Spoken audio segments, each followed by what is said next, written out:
Hello students, we are continuing MCQ based on case scenario. This case scenario is based on expense recognition and liability recognition.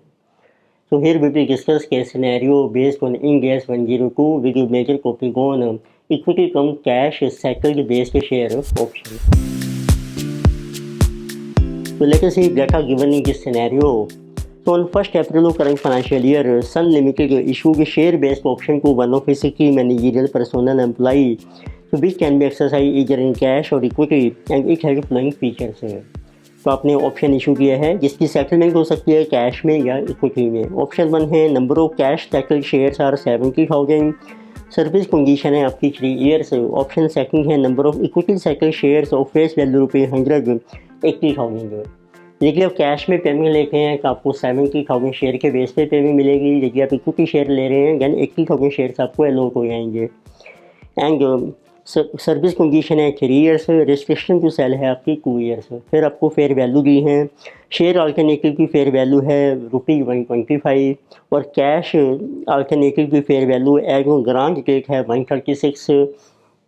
Then fair value on 31 March ending first financial year, second and third 141, 143 and 146। तो ये आपको mention की हैं। So you have to pass necessary general entries and if employee opts cash option or equity cycle option after 3 years. अब इसके base पर आपके different MCQ हैं। Like number 1 we have to compute by fair value method employee benefit expense for first financial year, second financial year, third financial year. तो ये 3 MCQ हैं। तो start करते हैं क्वेश्चन पहले। तो लेट अस सी डाटा आपको मेंशन किया है। तो फाइनेंशियल ईयर आपको दिए हैं जिसे कि 1 अप्रैल एंड जिसे ending 1 financial year, then this is second year and then it is third year. तो अब आपको नंबर ऑफ शेयर्स आपको दिए हैं। यदि आप इक्विटी में सेटलमेंट करते हैं, equity based option, equity option है आपकी। सेकंड ऑप्शन है आपके पास कैश सेटल्ड बेस्ड ऑप्शन है, कैश ऑप्शन। को नंबर ऑफ शेयर्स आपको मेंशन किए हैं। तो कैश सेटलमेंट में आपको मिलेंगे 70,000 शेयर्स, उसके बेस पर आपको पेमेंट मिल जाएगी। इक्विटी ऑप्शन में आपको मिलेंगे 80,000 शेयर्स। अब इनकी फेयर वैल्यू भी आपको मेंशन की है। So as on grant date, so for equity based option की वैल्यू है 125। जो कैश सेटल्ड बेस्ड ऑप्शन है उसकी वैल्यू है 136। और ये वैल्यू आपकी चेंज हो रही है year by year. For cash alternative 141, 143, जिसे 141, 143 एंड 146। तो आपका 3 साल का वेस्टिंग पीरियड है। अब आपको कैलकुलेट करना है एम्प्लॉई बेनिफिट एक्सपेंस। तो पहले देखते हैं कि हम वैल्यू कैलकुलेट कर रहे हैं कि as on 1 April for first financial year. तो आप कैलकुलेट कीजिए। यदि आप इक्विटी में सेटलमेंट करके हैं what is fair value of equity option. So this will be 80,000 shares into 125. इसकी देखो वैल्यू आपकी बन रही है जिसे 80,000 into 125। तो दिस में निकल 100 lakhs. Now let us see fair value of cash settled option. तो कैश के केस में हम 70,000 शेयर्स के बेस पर उनको पेमेंट करेंगे और उसकी आज फेयर वैल्यू है आपकी 136।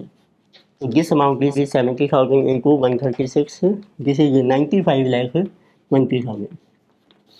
इसमें 95,20 का हम प्रोविजन बनाएंगे हर साल एज ए लाइबिलिटी, और जो डिफरेंस है वो आपकी इक्विटी ऑप्शन की वैल्यू मानी जाएगी -100 lakhs। तो this one is coming 4,80,000। Means अब आपको जो एक तो देखो इसकी एंट्री देखते हैं पहले क्या होगी। एंट्री ये बन जाएगी आपकी employee benefit expense. Number 1 to share based payment reserve account, ये है आपका equity component. And to share based payment liability account, जिसे आंसू कहा जाएगी provision for share appreciation right, जो आपने कैश में पेमेंट करनी है। तो ये आपकी एंट्री बन जाएगी। तो अब जो इक्विटी रिजर्व में ट्रांसफ़र होगा वो तो 480 का कर लीजिए। आपका वेस्टिंग पीरियड है 3 साल का। तो इट मीन्स इक्विटी में आपका ट्रांसफ़र हो जाएगा 4,80,000 इंटू 1/3 इक्वली। तो this will B 1,60,000 every year. ये आपका सेम चलेगा। अब जो है कैश साइकिल बेस उसकी वैल्यू हम कैलकुलेट करके रहेंगे हर साल के एंड में। तो अब लेते हैं स्टार्ट करते हैं एमसीक्यू नंबर 1 में। They are asking you how much is employee benefit expense of first year. तो अब आप कैलकुलेट कीजिए लाइबिलिटी की कितनी वैल्यू है, what is value of share based payment liability for first year which is also कहा गया है प्रोविजन फॉर शेयर। अब इसकी वैल्यू आप देखेंगे साल के में चेंज हो गई है। फर्स्ट ईयर में आपकी वैल्यू हो गई है 141। तो नंबर ऑफ ऑप्शन हैं आपके 70,000। So what will be this value 70,000 into 141।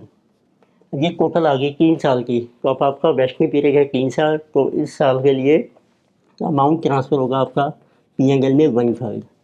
तो इस साल का जो एक्सपेंस है जिसे ये 70,000 इंटू 141 डिवाइडेड बाई 3 जिसे 32,90,000। तो एक को आपको ये लाइबिलिटी आ जाएगी लाइक फर्स्ट ईयर में 32,90,000 और प्लस आपने जो ट्रांसफ़र करना है शेयर बेस्ड पेमेंट रिजर्व में, ये आपका सेम ही है 160। तो इट मीन्स टोटल एक्सपेंस जो आपका PNL में चार्ज होगा फॉर एम्प्लॉई बेनिफिट एक्सपेंस, तो दिस विल बी 34,50,000। ये आपका फर्स्ट ईयर का आंसर आ गया है। Now let's see which option is correct. First MCQ में आप देखिए आंसर करेक्ट ऑप्शन है आपकी option B. So next we have second MCQ. We have to compute by fair value method employee benefit expense for second financial year. And similarly third MCQ है उसमें आपको calculate करना है employee benefit expense for third financial year. तो second financial year में देखिए what is our employee benefit expense for second financial year. तो पहले कैलकुलेट करते हैं शेयर बेस्ड पेमेंट लाइबिलिटी। अब आपकी वैल्यू बन जाएगी 70,000। ऑप्शन हैं आपके। अब सेकंड ईयर की वैल्यू है 143 और आपकी कुमुलेटिव वैल्यू बनती है 2 साल की। इनको कर लीजिए 2/3। ये आपका टोटल प्रोविजन आ जाएगा for 2 years 70,000 into 143 so into 2 divided by 3. So this amount is 66,73,000 so 333। उसमें से माइनस कर लीजिए फर्स्ट ईयर प्रोविजन, जिसे ये फर्स्ट फाइनेंशियल ईयर प्रोविजन जो आप ऑलरेडी क्रिएट कर चुके हैं फॉर शेयर। सो दिस आ गया 32,90,000। तो इसमें बैलेंस आपका आ जाएगा प्रोविजन फॉर सेकंड ईयर जिसे शेयर बेस्ड पेमेंट लाइबिलिटी। देखिए आंसू कहा गया provision for share acquisition right for second year. So this 6673 333 minus 32,90,000 जिस बनेगी 33,83 333 और इसमें प्लस कर लीजिए शेयर बेस्ड पेमेंट रिजर्व जो आपने क्रिएट करना है सेकंड ईयर का, ये आपका सेम रहेगा 1,60,000। So total expense of a second year is this one 35,43,333। Now you can see which option is correct. So here answer is option C is correct. तो next देखें third financial year में आपको compute करना है employee benefit expense for third financial year third MCQ में। तो अब आप देखिए what is our share based payment liability. अब आपकी देखो फेयर वैल्यू हो गई है 146 सो 70,000 इंटू 146 है। तो ये आपका टोटल अमाउंट है प्रोविजन का जिसकी रिक्वायरमेंट है आपकी थर्ड ईयर में 70,000 इंटू 146 है, जिसे जो 102,20,000। अब इसमें से माइनस कर रखे हैं provision of first and second year financial year which we have already created. तो आप देखिए टोटल प्रोविजन बन रहा है 2 सालों का आपका 66 73 333। तो बैलेंस आपका रह जाएगा जो आपने इस साल क्रिएट करना है माइनस 66 73 333। तो जिस अमाउंट की 35 46,667 और प्लस शेयर बेस्ड पेमेंट आप ऐड कर लीजिए शेयर बेस्ड पेमेंट रिजर्व जो इक्विटी पोर्शन के लिए आपने क्रिएट करना है रिजर्व 160 का, ये सेम रहेगा। तो this will be our total expense employee benefit expense. So total expense is 37,06,667। Now you can see which option is correct. Answer is option number A. Next we have fourth MCQ. They are asking compute the amount to be transferred to security premium and general reserve at end of third financial year if key managerial employee exercises cash option।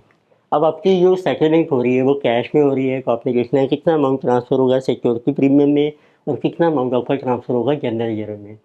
उस case में जैसे जब आप cash में settlement करते हैं तो आपकी एंट्री बन जाएगी शेयर बेस्ड पेमेंट लाइबिलिटी, जो प्रोविजन आप ऑलरेडी क्रिएट कर चुके हैं, विच इज ऑल्सो कहा गया कि provision for share application right account debit. तो लाइबिलिटी को आप पे कर लीजिए टू बैंक अकाउंट, ये कैश में आपकी सेटलमेंट होगी।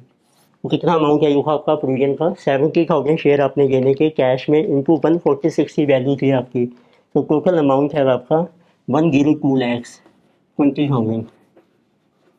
तो आपकी बुक्स में जो लाइबिलिटी थी वो क्लियर हो गई है। अब रह गया आपकी बुक्स में जो रिजर्व है, शेयर बेस्ड पेमेंट रिजर्व। तो इसका क्या करना है आपने, इसको आपने ट्रांसफ़र कर देना है जनरल रिजर्व में। लेकिन ये इक्विटी का अमाउंट है, इक्विटी में ही रहेगा, या हम लिख सकते हैं retained earnings also, retained earnings account. अब टोटल रिजर्व आपने कितना क्रिएट किया 3 सालों में, 160 इंटू 3 4,80,000, तो 480 आपका रिजर्व में ट्रांसफ़र हो जाएगा।